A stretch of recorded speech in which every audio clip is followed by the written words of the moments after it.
entitled Pope Pius XII and the Principle of Totality.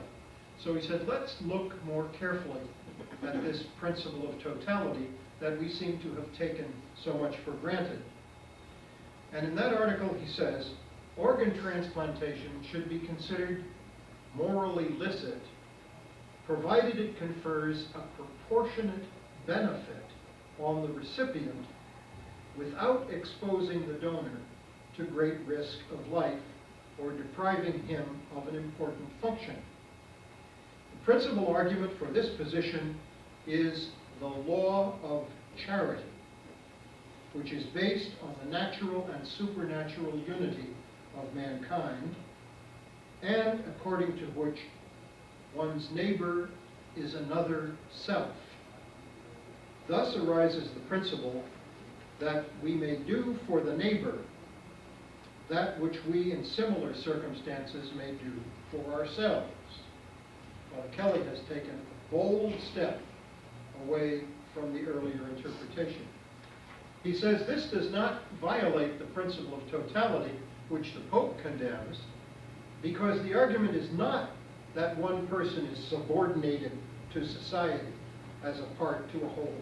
Rather, it is based upon the law of charity. And then he quotes St. Thomas Aquinas in a very interesting way, stating, Aquinas showed that in giving one's life for his neighbor, one prefers his own good of a higher than a physical order, namely the good of virtue. Actually, St. Thomas is saying a person can obviously give his or her life for another, because that's what Jesus did. We don't condemn Jesus for that. And in so doing, you do act for your own good, but you act for your own good of a higher order, namely the good of virtue, which lies in charity to another. Father Kelly then wrote another article. This problem seems to have very much concerned him. He wrote about 6 articles on the subject in the 1950s. And he wrote another article which takes another major step forward. And in this one, he entitles the treatise, the principle of the morality of mutilation. The morality of mutilation toward a revision of the treatise. So he wants to go even further and say, we perhaps have been thinking about this mutilation business in quite a wrong way.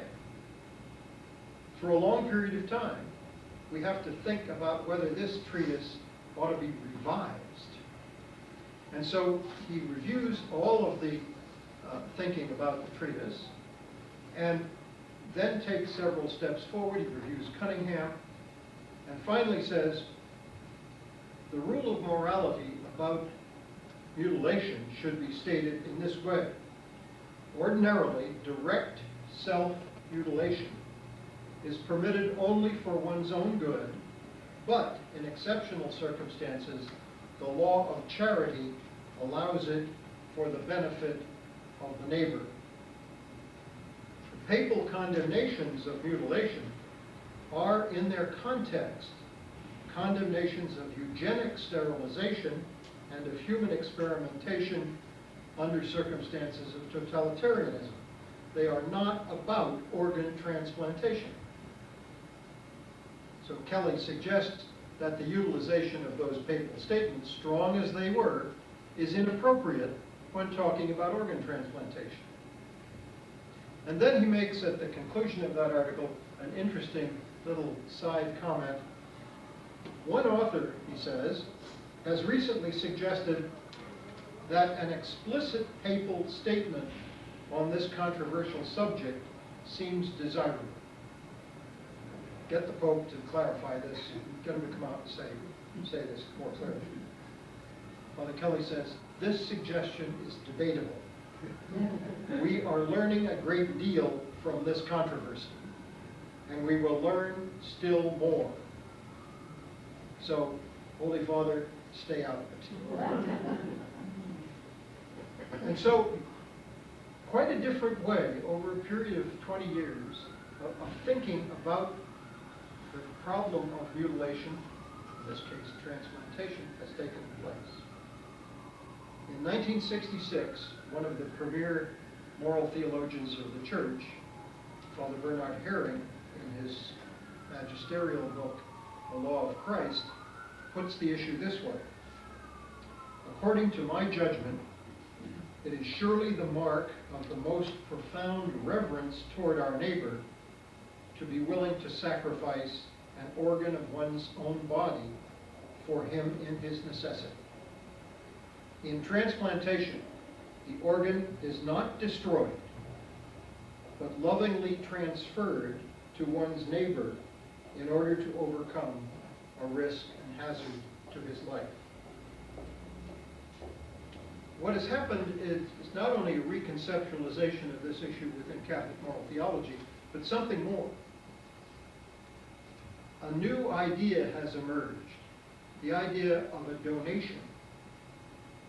So that organ transplantation is thought of not as a mutilation, but as a donation. And the term begins to appear in the literature, gift of life. Organ transplantation is a donation of a gift of life, surely in itself a moral act. In 1968, the law in the United States was clarified by the adoption of a uniform act in every state of the Union entitled the Anatomical Gift Act, allowing persons to make a donation of organs after their death or even before, but this was the law which brought about the little donor cards and the little donor mark that's on your driver's license. But notice that its title is the Anatomical Gift Act. And this is the language that has been used ever since in secular discussions. The great problem that exists in organ transplantation today is the scarcity of organs. There are probably today, this very day, approximately 82,000 people on waiting lists for organ transplantation. As you know, we have a national waiting list for each type of organ. And about 82,000 people are on the list at this time, and about 6,000 people die each year while waiting for an organ transplantation. And so we do have a serious problem of scarcity. And there has been a great deal of discussion about how to remedy that scarcity. Some free market advocates suggest that we ought to make a market in organs. That is, pay people for their kidneys during life, or their partial livers during life, and pay people in some way, pay families for hearts and lungs that are given after death.